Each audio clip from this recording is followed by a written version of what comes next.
Dalkeith, Scotland, a small, picturesque town where life moved at a gentle pace. But in the summer of 2003, this serene community became the epicenter of one of the most controversial and tragic murder cases in the country's history.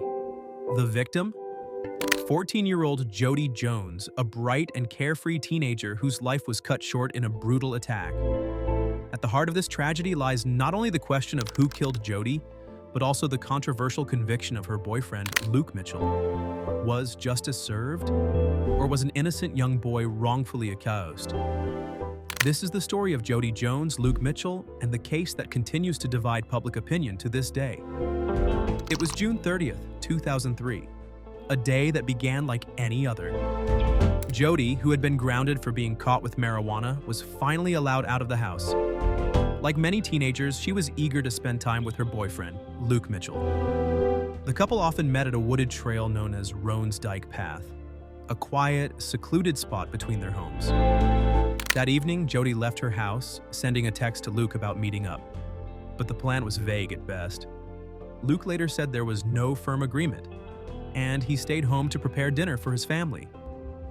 Hours passed, and when Jodi didn't return home, her family grew worried. The clock ticked, and their concern turned into panic. A search party was quickly organized, with neighbors and friends scouring the area for any sign of Jodi. Luke joined the search, bringing along his German Shepherd. The dog's keen nose led the group to a grim discovery, a secluded area behind a 6-foot stone wall along the wooded path. There, Jodi's lifeless body was found. Her throat had been violently slashed, and her hands bore defensive wounds indicating she had fought desperately against her attacker. The scene was horrific, and the brutality of the crime shocked even the most seasoned investigators. It's being described by police as one of the most violent murders in a generation. From the very moment her body was discovered, the police focused their attention on Luke Mitchell. Authorities claimed it was suspicious that Luke had located Jodi's body so quickly. But was this a genuine clue, or simply the result of his dog following a scent? Almost immediately, the investigation veered into dangerous territory. Instead of following the evidence, the police seemed to zero in on Luke, building a narrative around him that was based more on speculation than facts. The evidence against Luke was alarmingly thin.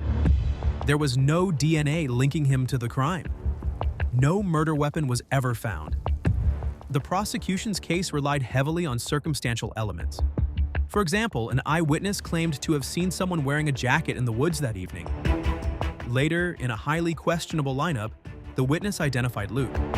But the jacket itself was never recovered, and the witness's testimony was vague at best.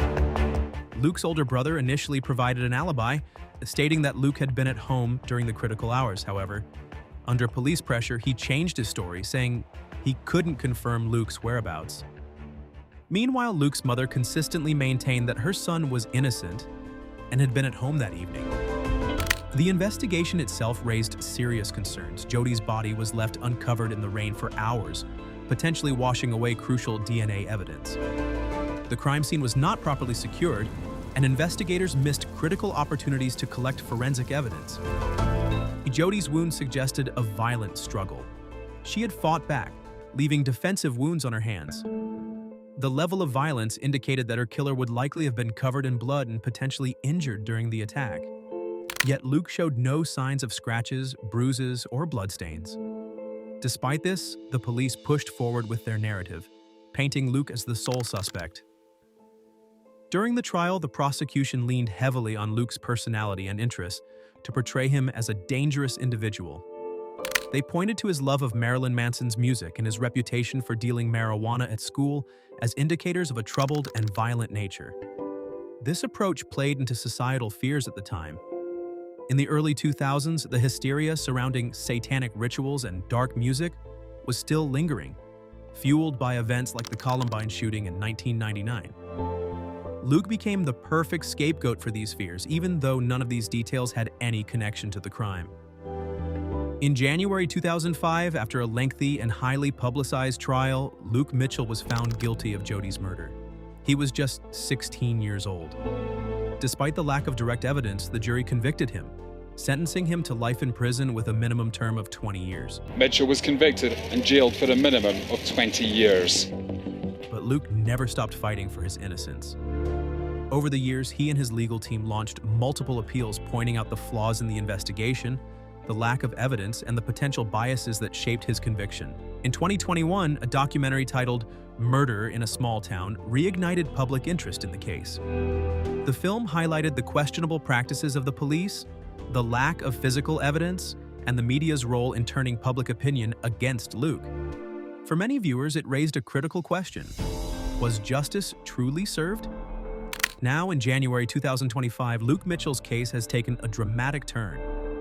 After spending 18 years behind bars, his appeal to challenge a decision denying his release has been accepted. A one-day hearing has been scheduled for February, giving Luke and his supporters hope that justice might finally be served. For Jodi's family, the pain of losing their daughter remains an open wound. And for Luke, the fight for his freedom is far from over. This case is about more than one boy and one girl. It's about a system that can sometimes fail the very people it's meant to protect. If Luke is innocent, as he claims, then the real killer has walked free for nearly 2 decades. And if mistakes were made, is it too late to set them right? As the hearing approaches, one thing is clear: this case is far from over. What are your thoughts on this case? Do you believe Luke Mitchell is innocent, or do you think the jury got it right? Let us know in the comments below, and don't forget to like, share, and subscribe for more true crime stories.